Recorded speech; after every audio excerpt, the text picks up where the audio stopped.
Men over 40, you may be finding that losing body fat is more difficult than it used to be. Is it in your imagination? It is not. It is more challenging, but there are things that nobody tells you about losing fat after 40. We're going to break it down for you. We're going to give you the solution. It can happen. It will happen. You just got to do what we say. Justin feels attacked. Let's go.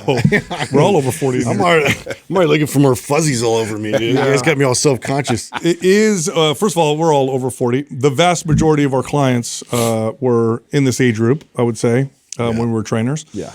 And the truth is, it is more difficult to improve your fitness and burn body fat or lose body fat after 40. Here's the big challenge, and this is what you might be experiencing, is that you might have lost weight in the past. You might have done it successfully a few times. You're attempting it again, and what you did before, which used to work, suddenly doesn't work. It's not working. What's going on? It's very frustrating. I had this formula.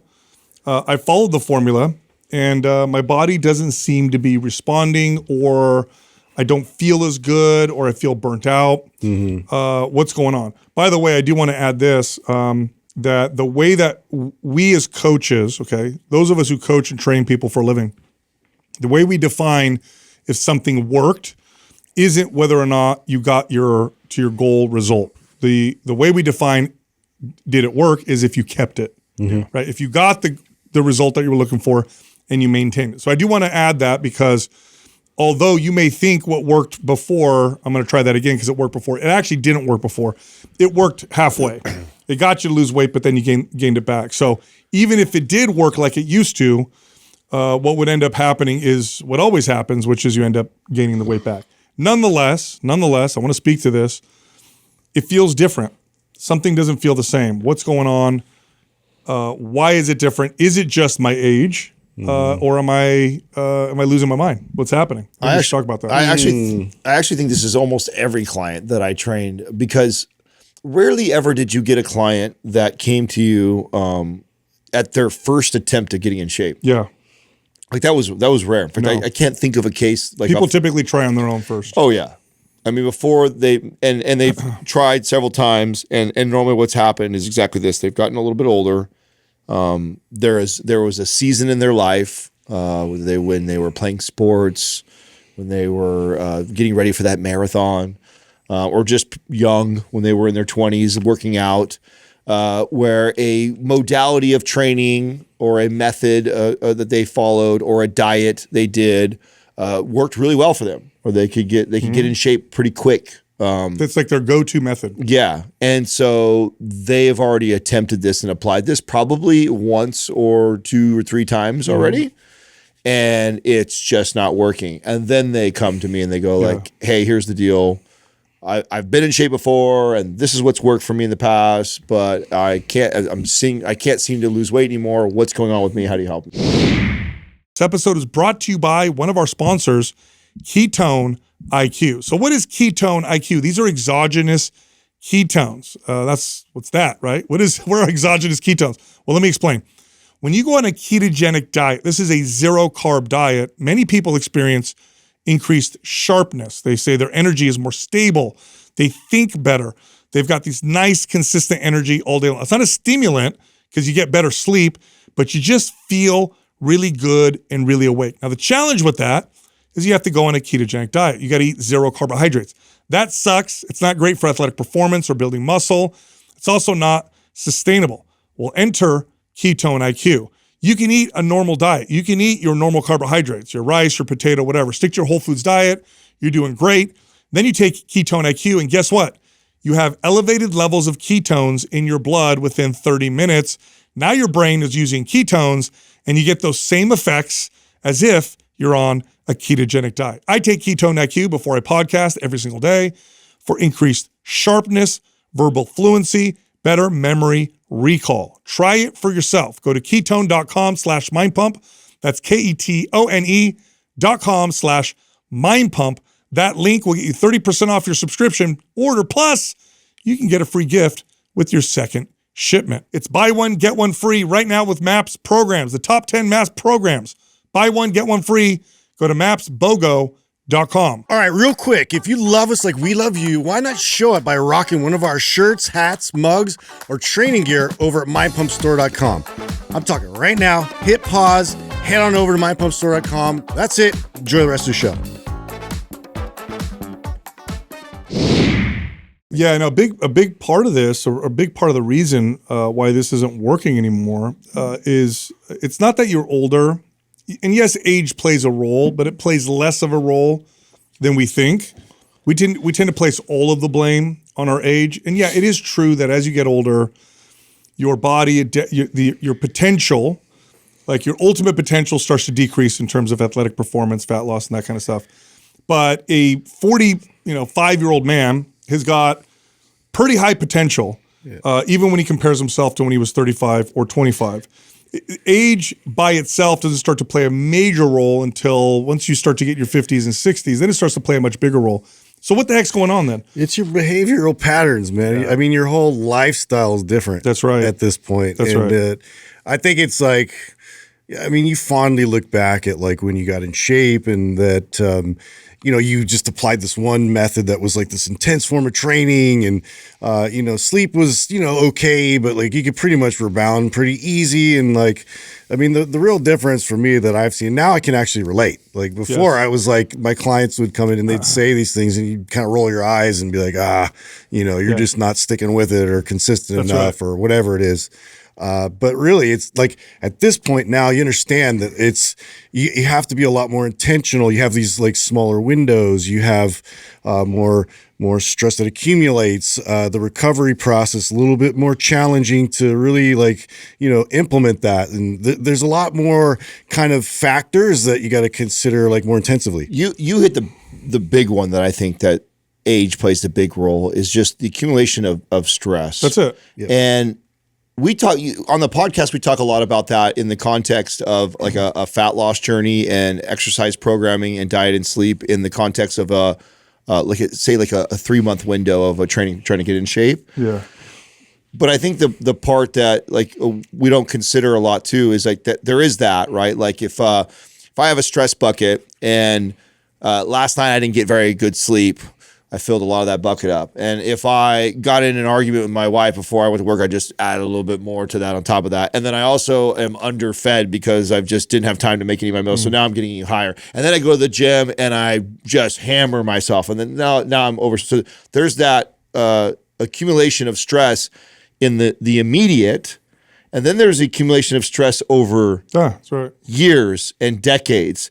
That's what I think is the real differentiating thing between 40 years old and 20 years old. Yeah. At 20 years old, we tend to be able to dump that bucket out and start over so much faster. Yep. And because you've only done it so many times because you're only 20 years old, you maybe it's not as bad. Whereas when you've had these behaviors, to your point, for decades, it builds, burning the candle at both ends. Yes, it builds. Or another way to say that stress bucket shrinks. Yeah. Mm-hmm. Right. Like maybe when you were younger, you can't tolerate quite as much. Exactly. Yeah. Your stress bucket was bigger. You dumped it out faster.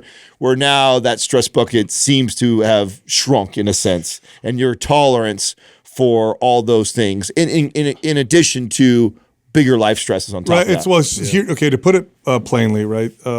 The reason why exercise triggers changes in your body, the reason why you get stronger or you build more stamina is because exercise is a stress.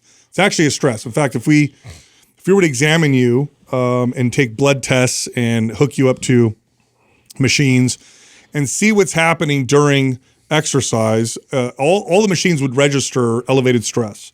You'd see elevated stress hormones. You'd see inflammatory markers go up. In fact, if we just looked at that, we would never have anybody exercise because it'd be like, this is terrible for you. But obviously it's not. The reason why it's not is because your body, if you do it right, that stress triggers a cascade of things that happens in the body, which starts with recovery and then moves into adaptation. And the reason why your body adapts is it's trying to become more resilient to that stress. So if I lift heavy things, the way that my body becomes more resilient to lifting heavy things is it becomes stronger. Okay. If I challenge my stamina, the way that my body becomes more resilient is it increases my capacity, so I have more stamina.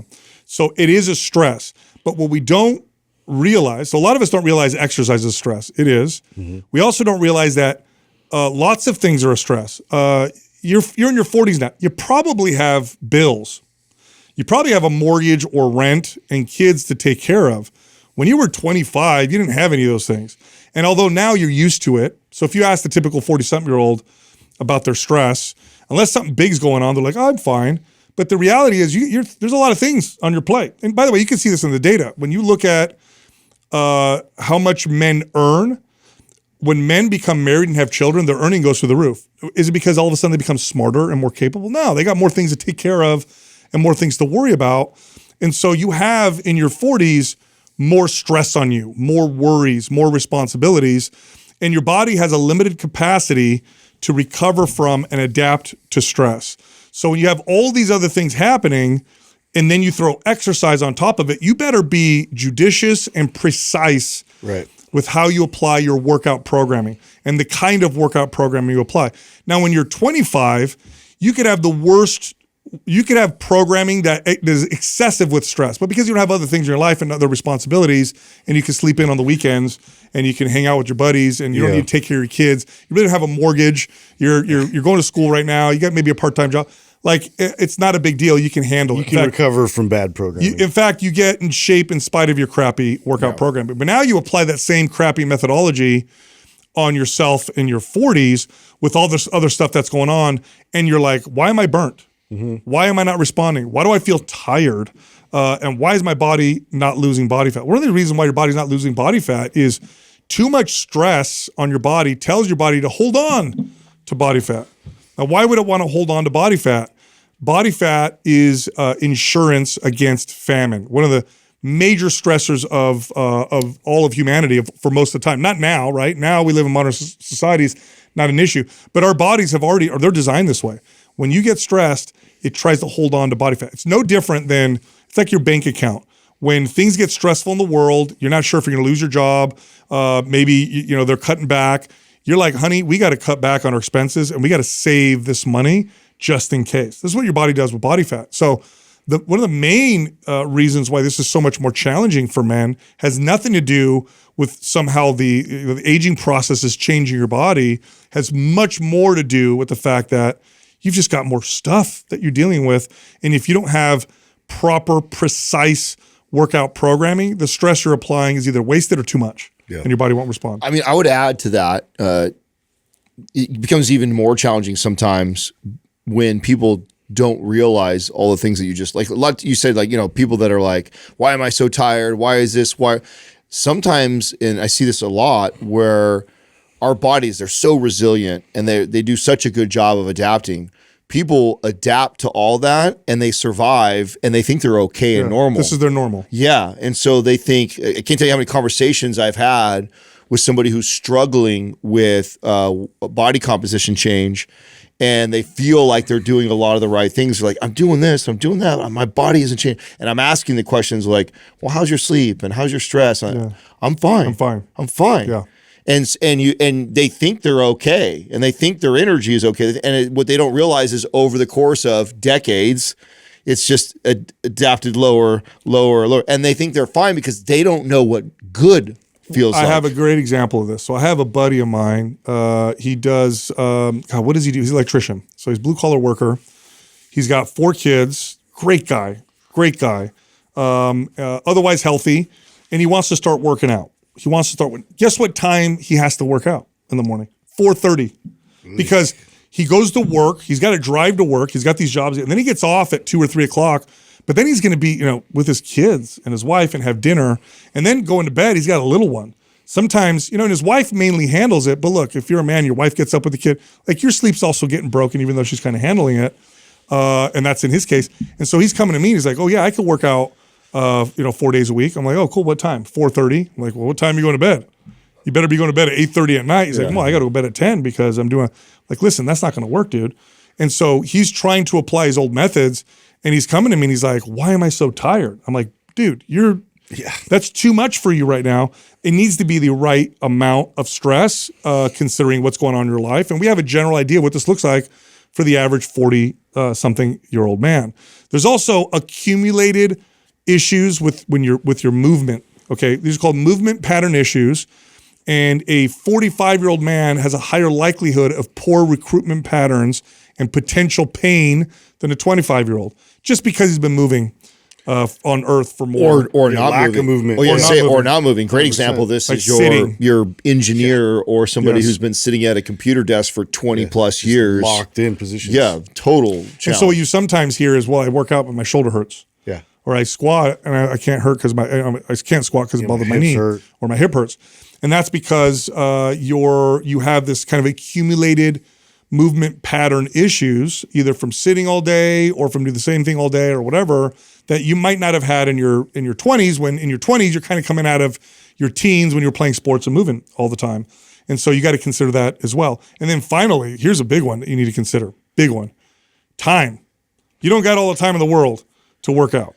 I see guys in their 20s go to the gym, and it's usually, midday or after school, and they're in there for like 2.5 hours. Now it's because they're not working out for 2.5 hours. They're hanging out.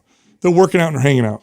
40-something-year-old dude doesn't got 2 hours to go spend in the gym. He's got a family. He's got life. He's got work. So the time that I do spend working out, it needs to be really effective. And I don't have a lot that I can sacrifice. Efficiency is everything. So efficiency is very, very important. Now, here's the one thing that makes the big difference. And we're going to get to kind of what this looks like. But here's the one thing. Building muscle makes all the difference in the world. So when you build muscle, you're leveraging this active tissue in a way to burn more calories for you, to improve your hormone profile. So building muscle is great for men for testosterone. It's great for growth hormone. It's great for insulin sensitivity. And here's the good news with building muscle. You don't need to spend a lot of time in the gym. The data supports this. You don't need to do a lot of crazy workouts to build strength. Now, building endurance and stamina takes a lot more time. But here's the deal. If you're listening to this, you're like, look, I just want to get in shape and look better, and I don't have a lot of time. You don't need a lot of time. You actually don't need a lot of time to build muscle if you approach it the right way. It also lends itself really well to a calorie maintenance to surplus type of diet too, Yes. which also lends itself well to lowering or reducing stress. Putting somebody who has got all kinds of stress, has all this stuff going on in their life, into an extreme diet to cut, to lose, also just adds exponentially more. Build into it. Yeah. Build into a fat burning machine and stop trying Much better strategy That's for this person when it comes to hormones, sleep, all other things. Energy. Energy. By all the of it. way, and I'm just going to communicate this. If you're listening right now and you've tried this, you're like, man, I don't have the energy to do these workouts and work and do all this other stuff. If you do this properly, if you follow workout programming that's designed for someone like you, it won't take energy away. It'll add. Should add. Yes. What you'll find is you have more energy for work, more energy for your family. You're going to feel better day one, not 3 months later. You'll actually feel better. That in itself is such a new mentality for people to address their workout and fitness in general, of like something that's going to actually like increase their energy when they leave. That's right. So here's number one, okay? Get strong at basic lifts, okay? Basic lifts, and practice them often. One of the mistakes people make when they work out is they think they need to do different stuff all the time. This actually takes away from your body's ability to adapt in ways that build muscle. There's an adaptation process that happens with strength training. Some of it, and there's a lot of crossover. So it's not like it just goes from one to the other. A lot of it is kind of muddied, but this is what it looks like. Initially, when you first start an exercise, the initial adaptations are all central nervous system. Okay, so when I'm getting back into the gym, I'm practicing an overhead press. The strength gains I get initially are really just my central nervous system organizing better, organizing my muscles better, providing more stability, because it's what controls the muscles. It's basically making me better at the overhead press. So I get strength gains right out the gates from that. Once those central nervous systems adapt to a certain point, then the adaptation looks like bigger muscles. Okay. But if I change exercises all the time and do a bunch of weird stuff, I'm never really giving my body the opportunity to do this. So number one with your strength training is get strong at the basic lifts. Basic Fundamentals. lifts. The fundamentals. Your bench presses, your deadlifts, your squats, your overhead presses, your rows. Don't mix it up a ton. Stick to the basics. and get strong at those, and that'll give you the most carryover. Well, this is so important when we're talking about this avatar specifically, because time you made is one of the major issues, and this is the greatest ROI you can get on training. 100%. Like going in and there's nothing wrong with easy curl bar. There's nothing wrong with some tricep push downs. Those are all cool exercises. They have their benefits. But when time is the issue and you are trying to make major changes as fast as you can, as efficiently as you can, the basic big lifts are the things that are going to give you the greatest ROI. 100%. Now let's talk about diet a little bit. And we're going to spend a little bit of time here because diet is the hardest thing. Okay, so getting into the gym, 2 days a week, 3 days a week, that could be difficult alone to be consistent. But I'd be lying if I said that would be the most difficult thing you'd have to deal with. Easily, by far, diet is far harder. There's nothing harder than diet when it comes to your health.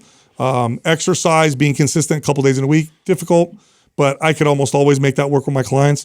The diet part was a big one. So here's what we're going to do. We're going to give you like a few things to do. And the reason why we're only going to give you a few things is there's two reasons. One, these are things you can stick to, but two, these are the ones that make the big difference. Okay, so there's a lot of things you can do with your diet to make it work better for you. But if you just did the couple things that we're going to mention right now, most guys listening to this, most guys in their 40s listening to this, who exercise properly, and we'll get to that, who follow good workout programming for them, if they follow these next pieces of advice for diet and they were just consistent with this, the average 40-something-year-old man's body fat percentage would fall somewhere in the mid-teens. Yeah. Now, give or take, right? Some guys can be a little leaner, some guys a little heavier, but most guys over time, without having to do anything else, without having to count things and track things and cut things or whatever, will fall somewhere around 13 to 18% body fat is where you'll end up falling for most people. Here's number one. This is one rule. That's it. Eat only whole foods. That's it. Mm-hmm. Stay away from things in boxes or wrappers. Stay away from fast food. Stay away from candy. Eat whole natural foods. Now, notice I'm not saying eat less. Notice I'm not saying, this many grams of carbs. Just stick to whole foods. This will naturally bring your caloric intake down to where it needs to be. The studies on nutrition on whole foods versus heavily processed foods are remarkable. They're the best studies there are. The best part about this too is it keeps it so simple, especially for somebody who is busy and got so much going on. It's just like, if you're hungry, eat. Just eat whole foods. That's it. You don't have to overthink this, and your body it'll fall right where it needs to be. Where this gets difficult is when 50% is whole foods and the other 50% is processed. Then this gets confusing. Then this gets challenging. Then that throws it off. Then this is where people overeat, because every time I tell somebody this, but what about how much carbs and how much fat and how many calories? It's like, just hit the protein intake and eat whole foods, which we'll get to, and that'll take care of the rest. Yes, and so here's why, and I'll briefly cover this. We've had whole episodes on this, but processed foods are designed in a way that makes you overeat. If you eat whole natural foods, your natural satiety actually is quite remarkable at maintaining an appropriate caloric intake. There's this weird belief that if we're just eat as much as we want, that we're all going to be 350 pounds. Mm-hmm. That's only true with heavily processed foods. With whole foods, if you ate until you were satisfied, barring any, eating disorder issues, barring anything crazy like that, right? If you just ate when you were hungry, your calories will naturally fall in this place that allows you to burn body fat and build muscle. Mm-hmm. That's just where it goes. You'll actually be satisfied. In fact, here's the challenge with eating whole foods. There's a couple challenges. We'll cover the second one here in a second. But the first challenge I found with whole foods is my clients will eat just whole foods, and then they'll say, but I'm craving that. And I'll say, eat a whole food meal. Yeah, but I'm craving the whatever. And they know if they eat the whole food, it's actually like, I actually don't want to eat that. It's because you're not hungry. You have a craving. Mm-hmm. And processed foods will do that. So stick to just whole foods. And then the second part, what Adam said, make it very high protein. All of your meals, protein centric. Every single meal you eat, 40, 50 grams in the meal of protein, steak, chicken, fish, eggs, cottage cheese, whatever. Eat it first, eat the rest of the meal. Your calories will fall where they need to go. High protein builds more muscle and causes more fat loss. And by the way, there's new studies that are coming out on protein intake. On the show, we recommend about 1 gram per pound of target body weight.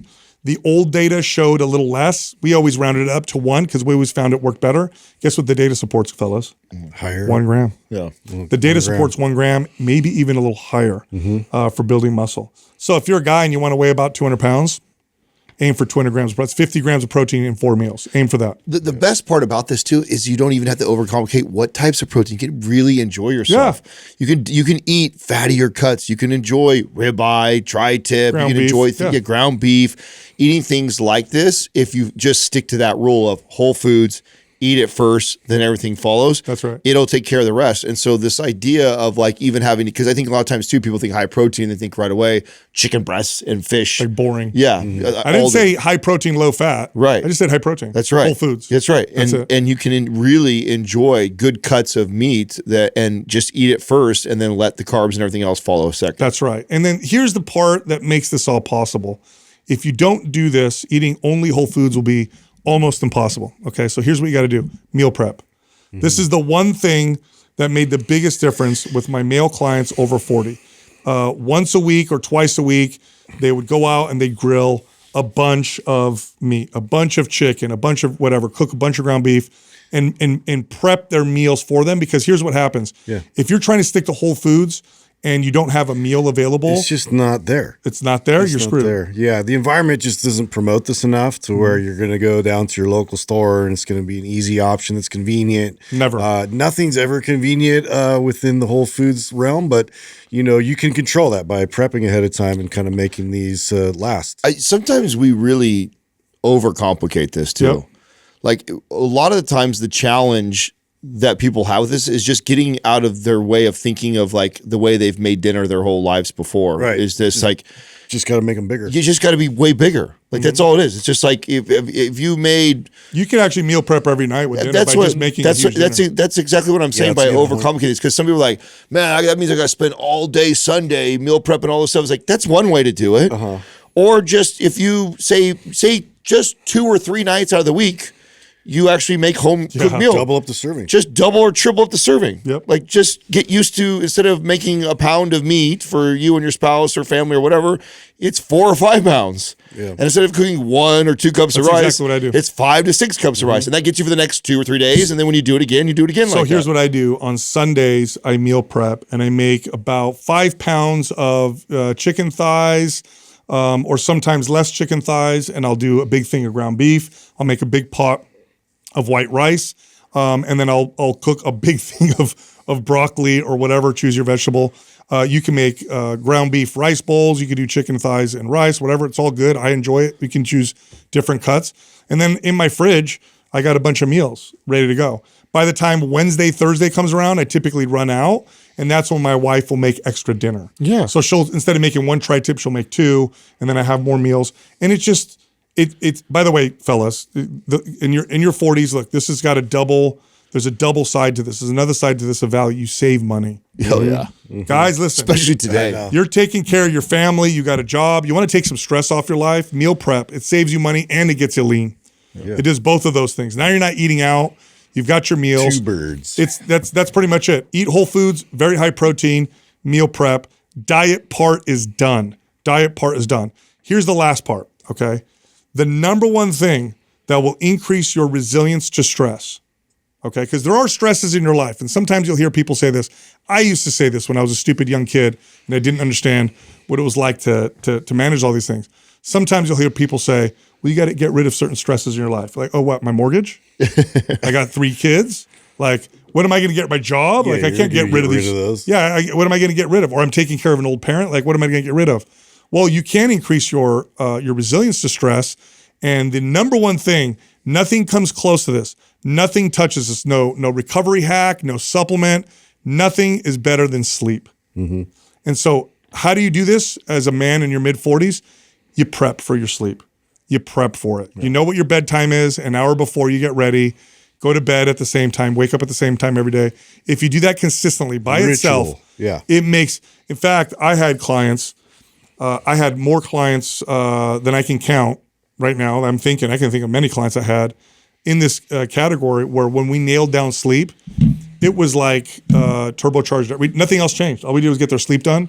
Everything else became 10 times more effective. It was wild. So let's list off something, because I've been helping some people with getting better at their sleep. And one of the things I'm starting to find, it's very similar to the way that we start somebody on a fitness journey, is we tend to build one or two good habits, then stack on that side. And what I'm finding with a lot of people when it comes to sleep, their sleep patterns or sleep habits are so bad that telling them to do all these things is too much at once.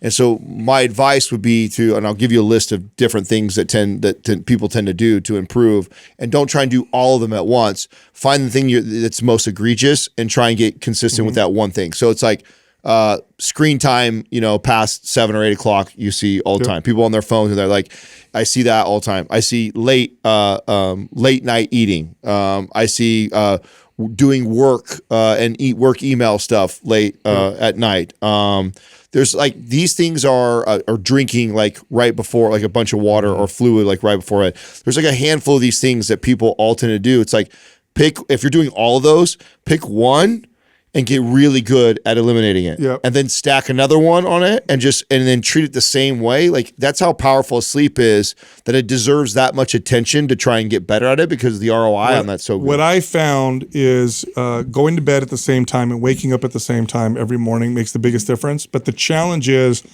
always going to bed at the same time. And the thing that gets in the way from the people that I've worked with oftentimes is tech. I got Netflix, I got to watch the show, I got whatever. And so if you give yourself a hard and fast rule, 8 o'clock, everything, I'm not going on any electronics. Going to bed is a lot easier because there's nothing to do. It's actually a lot easier. No, I agree. It makes a big difference. Figure out a way to get bored. 100%. Let's go back to the workout. So workout programming is everything. It needs to be appropriate for the avatar of a man in his 40s with responsibilities, with more stress in his life, who wants to build muscle and burn body fat.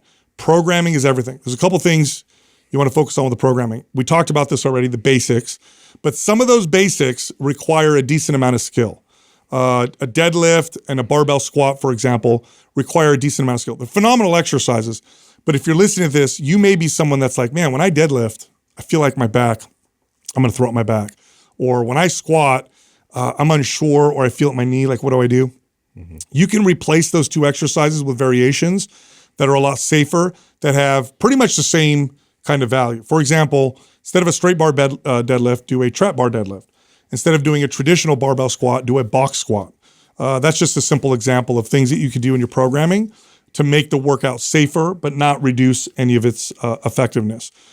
So here's what we have. We have a strength training program for people who are over 40, and it's everything that we just said.